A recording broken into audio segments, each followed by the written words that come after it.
Hello friends, कैसे हैं आप सभी लोग। होप आप सभी लोग बढ़िया होंगे, रेसिंग बढ़िया रहिएगा। स्वागत करते हैं आपका हमारे official YouTube channel BIOS academy में।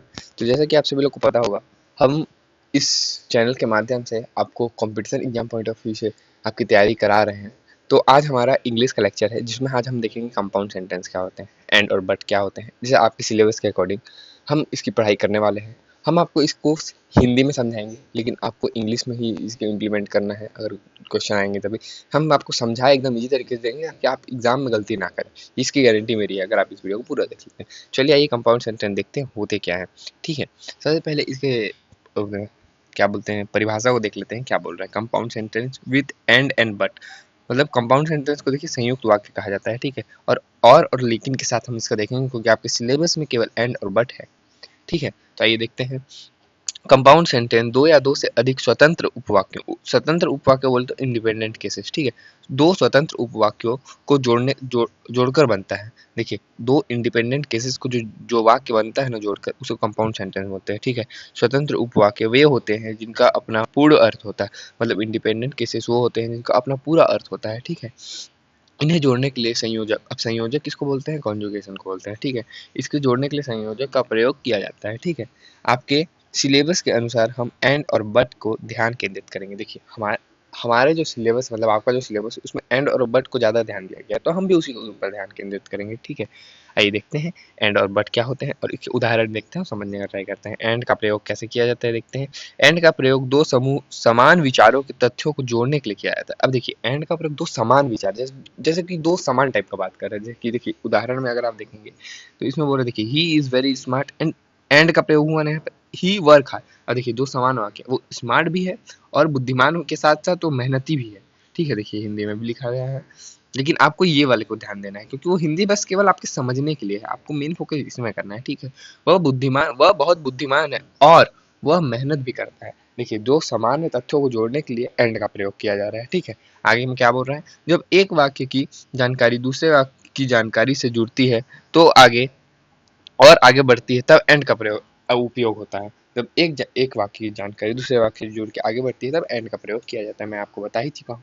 अब इसके यूज कैसे करते देखिए, सबसे पहले इंडिपेंडेंट केसेस लेंगे। पहला इंडिपेंडेंट केसेस मतलब स्वतंत्र उपवाक्य, फिर अल्प विराम लगाएंगे, कॉमा लगा लेंगे उसके बाद। ठीक है, फिर एंड का प्रयोग करेंगे, कॉमा के बाद एंड। इस चीज को याद रखना है आपको, ये इसका नियम है, इसको याद रखना है। फिर दूसरा स्वतंत्र उपवाक्य लगाना। ठीक है, ये इंपॉर्टेंट है आपके लिए, इसको आप याद रखेंगे तो आप इसका प्रयोग इजिली कर लेंगे। ठीक है, आइए देखते हैं दूसरे उदाहरण में क्या बोल रहा है।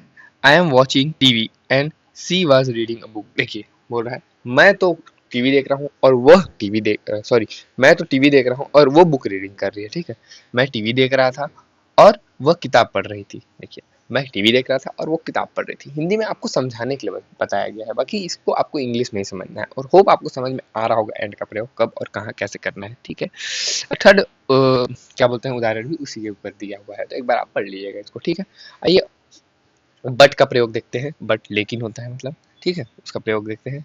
बट का प्रयोग दो विपरीत या विरोधी विचारों को जोड़ने के लिए किया जाता है। अब देखिए, बट का प्रयोग दो विरोधी मतलब विपरीत वाक्य कर रहा है। अब देखिए इसका, जैसे कि I called I called you but you don't answer, ये डिडंट आंसर।